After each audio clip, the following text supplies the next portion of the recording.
Hi, everybody. Al Bernstein here with another one of my quick hits. And on this one, we're going to talk about one of the tournaments in the World Boxing Super Series. As you may know, there is two tournaments that are going to be starting shortly as part of the World Boxing Super Series. One is going to be in the cruiserweight division, in the super middleweight division. We'll talk about the tournament here in the super middleweight division. There will be 8 fighters competing in a single elimination tournament, and in addition to great prize money, they will be fighting for the Muhammad Ali Trophy, a new trophy that has been created specifically for this tournament.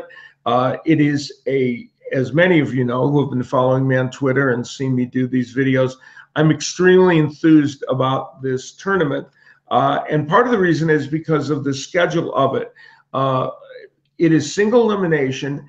It is beginning this coming month, it's September, and it will go all the way through to May of next year, but only till May of next year. So unlike the Super 6, which I was a part of, that dragged on a bit, this tournament's going to move along at a very good clip and will culminate in the middle of next year with a champion in this super middleweight tournament. Now, the super middleweight tournament is an interesting one because for the most part among these 8 fighters, we have a number of fighters who are just at a plateau where they're trying to prove themselves as world-class fighters. Then we've got 3 fighters in this tournament who are at world class and are trying to show that they can be superstars. Let's take a look now at how the matchups look in this tournament and what we can expect to see from these fighters. First of all, we will have a match between George Groves and Jamie Cox. What makes this match intriguing is Groves recently won a world title in a very good performance, a title that had eluded him for the previous portion of his career. At age 29, he is now world champion. We talked about the times when he couldn't quite get over the hump. He lost twice to Carl Froch in memorable matches and once in a close match to Badou Jack, but now he is a champion. And interestingly, decided to enter this tournament right after winning his title. He will face fellow countryman Jamie Cox, who is a left-hander, a 30-year-old. He's 24-0, but really untested at a higher echelon in the super middleweight division. So that all British matchup could be a very intriguing one. And speaking of British fighters, Callum Smith, one of the fighting Smith brothers, will be battling it out against Eric Scotland. That's going to be on September 16th. The George Groves fight, by the way, is set for October 14th. Callum Smith, one of 4 brothers who are terrific fighters, all world-class contenders.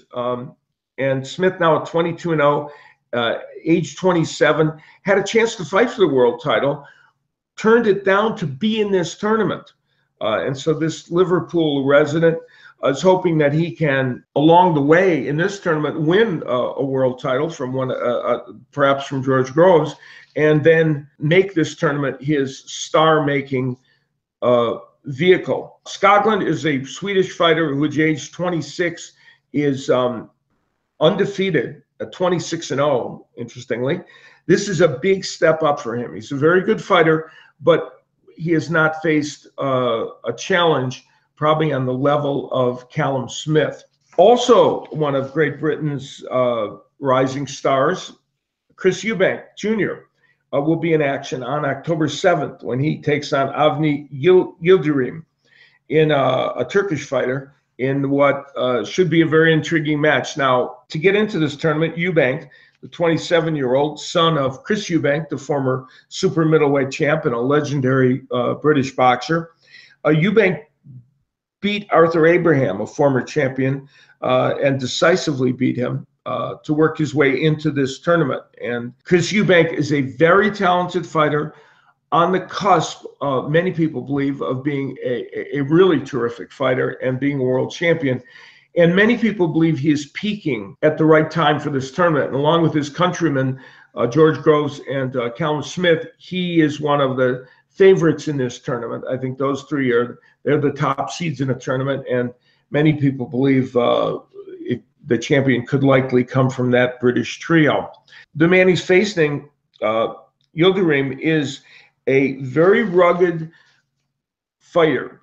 He is undefeated at 16-0. He just beat Marco Antonio Paraban, who's a very good super middleweight fighter. And many people believe Yildirim is a dark horse in this competition, and he gets a tough matchup at the beginning against Chris Eubank Jr., but a win there, of course, would vault him into the semifinals. The final quarterfinal match of the super middleweight tournament features a former champ, Jürgen Brähmer, taking on Rob Brandt. Now, Brähmer, who is age 38, is a former light heavyweight champion, actually, who's coming down in weight to fight in the super middleweight tournament. He's a left-hander who is very clever and a very, very fine fighter who had a 17-fight win streak until Nathan Cleverly beat him for the light heavyweight championship. That was in his last fight. Brähmer wants one more shot at glory and is coming down to 168 pounds to do it. Brandt is the lone American in this field from St. Paul, Minnesota. He's 22-0, a very good fighter, but a fighter who has not faced this level of opposition. Brandt is one of those fighters that I referred to in the my opening of this piece as one of the people that we just don't know where they're going to fit and how well they can perform against the upper echelon in their weight division. But certainly this gives him an opportunity to do it. So that's the quarterfinal matchups for the super middleweight tournament. This super middleweight tournament to me is really fascinating because there would seem to be a clearer demarcation between the four seeded fighters in this tournament and the other fighters than there is in the cruiserweight tournament, which some people think is a little deeper. But I think that even in this first round, in the quarterfinals, in the first round of the tourney, I think we're going to find out that at least one who are a little bit untested chance. I think that we'll see several of them step up and do the job. Whether they'll create an upset remains to be seen, but I think they'll create some very interesting matchups. I am very high in this tournament, as I am the cruiserweight tournament in this World Boxing Super Series. I think it's a fantastic format and will provide us both in this calendar year and next calendar year with a lot of great fights. So we'll all be watching and watching carefully.